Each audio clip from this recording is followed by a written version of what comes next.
I recognize Ms. Brown from Ohio. Thank you, Mr. Chairman. I'm disappointed how this committee is continuing to operate. No solution for the American people. Chaos and confusion and baseless accusations against President Joe Biden and Vice President Kamala Harris. Kamala, like the pronunciation. And I know that we've addressed this multiple times, but it is frustrating to see adults that cannot master the art of pronunciation that was put on display by elementary school-age children. It is disappointing, it is disrespectful, it is disparaging, but it seems like this is the only path that the majority continues to pursue. That is because my colleagues on the other side of the aisle do not have a positive agenda. They don't have a plan to increase access to health care. They don't have a plan to protect a woman's right to bodily autonomy. They don't have a plan to protect our climate, Social Security, and Medicare and SNAP access. Democrats, on the other hand, and the Biden-Harris administration have actual plans, not concepts of plans, but real plans. And we have been hard at work delivering on behalf of the American people.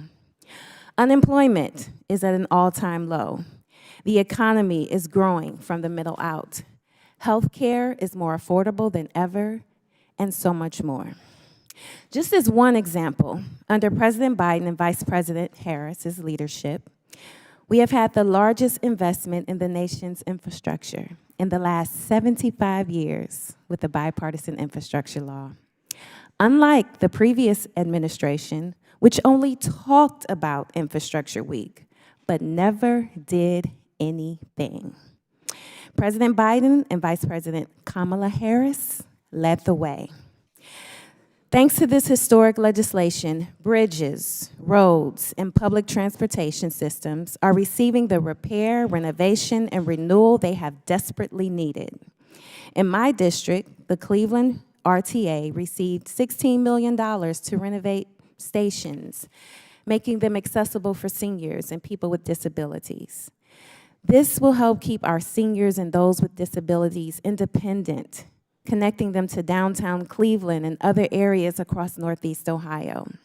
Every time I go back to my district, I hear praise for cleaner buses, an electric vehicle station, Metro Parks expansion on the east side, potholes being filled, and new bridges and highways cutting down commute times.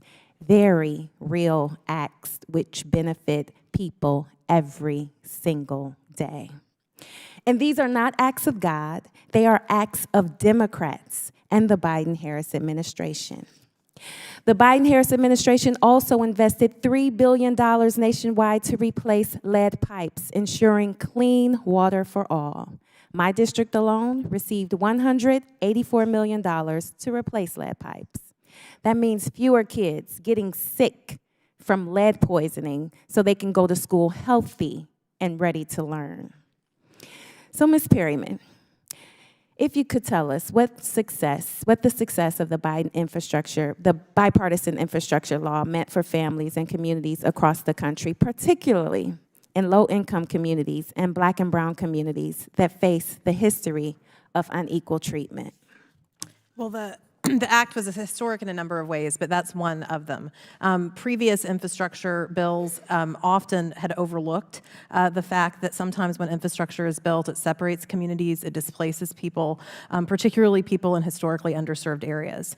The infrastructure bill actually had provisions that address that very thing, while also empowering and strengthening communities across the country.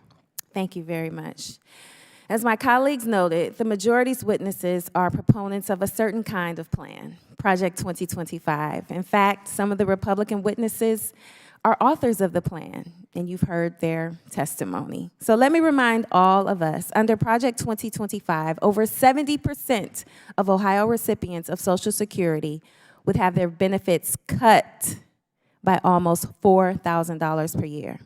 A family of four would see their taxes raised by over $2,800 per year. Project 2025 would eliminate Head Start, which provides child care and education for over 32,000 Ohio children. Their plan is dangerous, divisive, and downright destructive. I am extremely proud of the Biden-Harris record, and all of our constituents are better off because of it. And with that, Mr. Chairman, I yield back.